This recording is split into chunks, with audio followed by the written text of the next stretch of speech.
নমস্কার সবাইকে, শুভ সন্ধ্যা।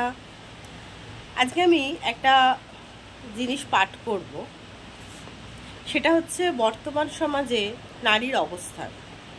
তো একটি পত্রিকায় দেওয়ার জন্য আমাকে লিখতে বলা হয়েছিল, তো আমি লিখেছি, সেটা তোমাদের সামনে পাঠ করব আজকে। বর্তমান সমাজে নারীদের অবস্থান। আমরা এক অদ্ভুত আগ্নেয় গুহার মতো জায়গায় বসবাস করছি, যা ভীষণভাবে পরিবর্তিত হচ্ছে দিনের পর দিন এবং মাসের পর মাস। সভ্য ও অসভ্য শিক্ষিত মানুষের পরিবর্তন দেখতে পাচ্ছি, যা কল্পনারও অতীত। প্রযুক্তি, নিয়ম এবং শিক্ষার পরিবর্তন হয়েছে প্রচুর। ঠিক তেমনি আমাদের নারীদের অবস্থান ও বেশ কিছু পরিবর্তন হয়েছে। নারী হলো পৃথিবীর জ্যোতি, আলো। তো এক অপরিহার্য একটি অঙ্গ, যাকে ছাড়া গোটা বিশ্ব পৃথিবী অচল। সভ্যতার আসল জায়গায় নারীর অবদান অনস্বীকার্য।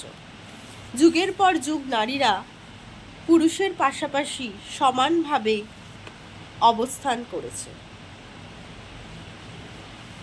অতীতে বর্তমানে নারী তার বুদ্ধি, মেধা, পরিশ্রম, তার যোগ্যতা, মমতা, ভালোবাসা দিয়ে ভবিষ্যতের সাফল্য নিশ্চিত করে আসছে। সেই সাথে সৃষ্টি করেছে কিছু ইতিহাস। কিছু মর্মাহত হয়ে বলতে হয়, কিছু কিছু জায়গায় আমাদের সমাজ, প্রযুক্তি, বিজ্ঞান ও শিক্ষায় উন্নতি করেছে অনেক, কিন্তু আজও নারীদের সম্মান, মর্যাদা ও অবস্থান সম্বন্ধে বিন্দুমাত্র জ্ঞান অর্জন করতে পারেনি। অতীত থেকে বর্তমানদের দোরগোড়ায় নারীরাই নিজেদেরও সঙ্গে পুরুষদেরও এগিয়ে নিয়ে চলেছে, কিন্তু তা সত্ত্বেও সমাজে আমরা অবহেলিত, অনেক সময় অপমানিতও হই, নির্যাতিতও হচ্ছি দিনের পর দিন। রোজই আমরা নারী। প্রাপ্তির পরিবর্তে মিলেছে শুধুই শূন্য। হাজার বাধা বিঘ্ন নারী চলমান গতিকে শিথিল করে দিচ্ছে।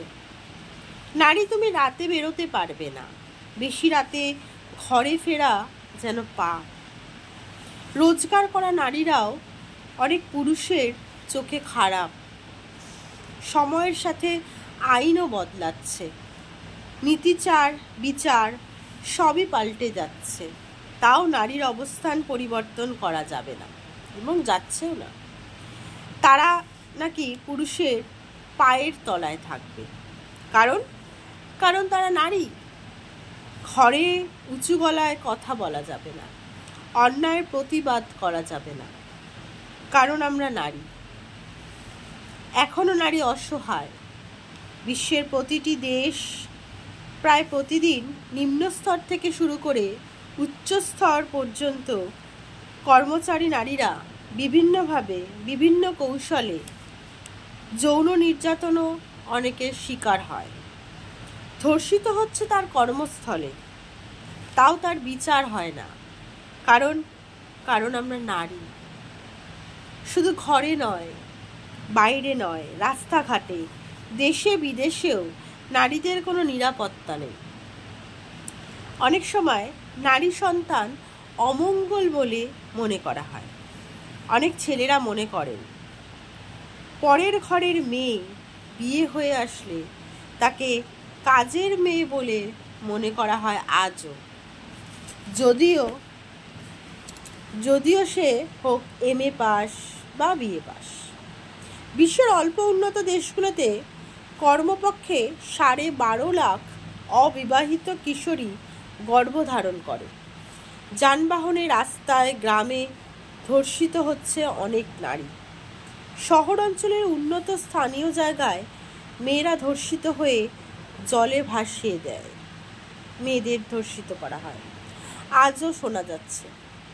আজ বর্তমান সমাজে দাঁড়িয়ে আমরা দেখতে পাই, আজও মেয়েদের যে ধর্ষিত হয়ে জলে ভাসানো হচ্ছে, বা বিভিন্ন কর্মস্থলে যে তাকে অমর্যাদা করা হচ্ছে, তার কোনো বিচার নেই। আমাদেরও দেশেও বর্তমানে নারীদের বিভিন্ন সমস্যা ক্রমশ বাড়ছে। প্রায় প্রতিটা পরিবারেই নারীকে মানসিক ও শারীরিক নির্যাতনের শিকার হতে হয়। স্বামীও তার পরিবারের লোকেদের কাছে নির্যাতিত হতে হচ্ছে। অসহ্য যন্ত্রণা ও অত্যাচার সহ্য করতে না পেরে অনেক নারীরা আত্মহত্যার পথ বেছে নিচ্ছে। বর্তমানে আরও দুটি প্রধান বিষয় যুক্ত হয়েছে। এক, প্রেমের প্রস্তাব স্বীকার না করলে তাকে সেক্সুয়াল থ্রেটনিং ও মার্ডার এবং ধর্ষণ পর্যন্ত করা হচ্ছে। ছবি তোলার নাম করে, সাজানোর নাম করে, সিনেমায় নাটকে জায়গা দেওয়ার নাম করে থ্রেড ও টাকা কামানো, ব্ল্যাকমেলিং, এসবও শিকার হয়েছে অনেকে।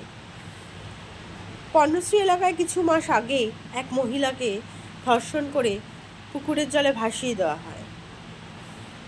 এরকম প্রায়শই অসংসনীয়, অকল্পনীয় ঘটনা ঘটে চলেছে, যার অনেক কিছুই আমাদের অজানা, যা আমাদের বর্তমান যুগকে কলঙ্কিতও করছে।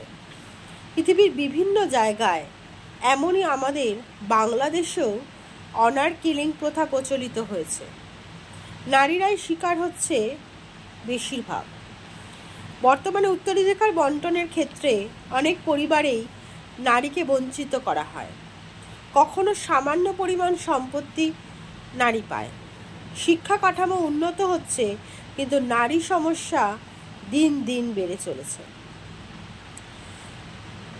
ইতিহাসে আমরা পড়েছিলাম যে এক সময় নারীরাই হতো গৃহের কর্তা। তো সেই এখন বর্তমানে এসে পুরুষরাই গৃহের কর্তা, কিন্তু নারীরাও তারা যে কাজে সচ্ছল, তাদের কোনো ঘরে বা বাইরে তাদের অনেক সময় কথার কোনো মর্যাদা অনেক সময় দেওয়া হয় না, সেটাও দেখা যায়। তো নারী বান্ধব সুষ্ঠু সমাজ গঠনের যথার্থ উদ্যোগ নেই বললেই চলে। আইন নীতিমালা প্রণয়ন হচ্ছে ঠিকই, কিন্তু এর সঠিক ব্যবহার আজও পরিলক্ষিত হয়নি।